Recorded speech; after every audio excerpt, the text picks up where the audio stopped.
왜냐면 어차피 디스코드가 음질을 쓰레기로 만들기 때문인데요.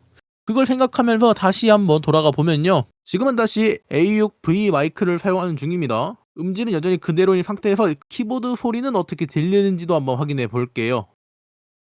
지금 들으시면 키보드 소리가 거의 안 들어가는 것도 들으실 수 있죠. 이게 디스코드 자체에 크리스피라고 하는 잡음 제거 플러그인이 들어가 있어서 그런데요. 디스코드에는 주변 소리가 그렇게 많이 안 들어간다 라고 알아두시면 될 것 같습니다. 그리고 마지막으로 이 마이크의 기능에 대해서도 한번 살펴보겠습니다. 일단 보시면 위쪽에 마이크 음소거 버튼이 있는데요.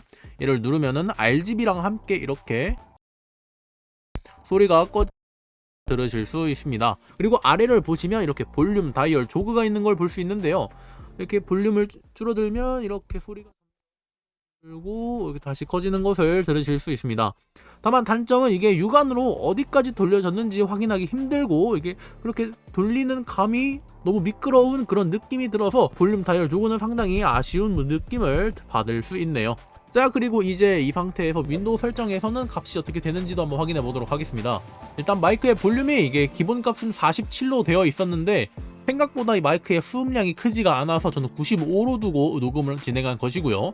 고급 설정에 들어가셔도 보시면 이게 1채널, 그러니까 좌우가 동일한 소리에 24비트까지 지원을 하고 그리고 192kHz까지 이렇게 지원한다는 것을 알 수 있었습니다. 그래서 이 A6V 추천을 하냐라고 물어보면 그건 또 아닌데요.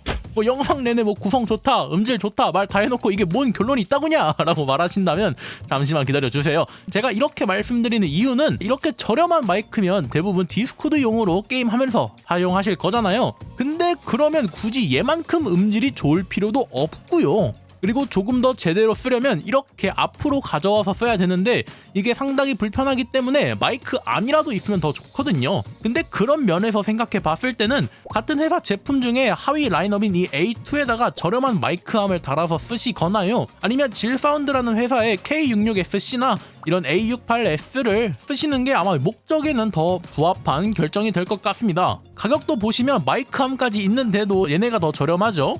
근데 나는 뭐 디코용 말고 음질이 조금 더 좋은 게 필요하다라고 하시는 분들은 이 A6V의 후속 제품인 A8이 있거든요.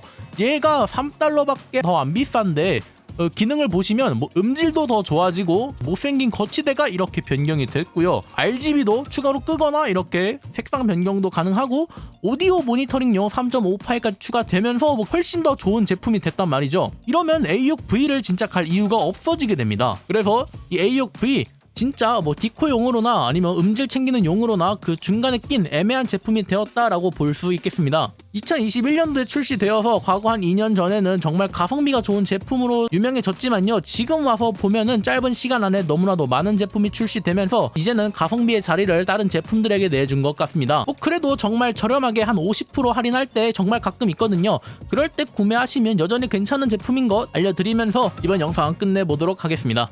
자, 그럼 영상 시청해주셔서 정말 감사드리고요. 저는 이코스트였습니다. 감사합니다. 다음에 봅시다.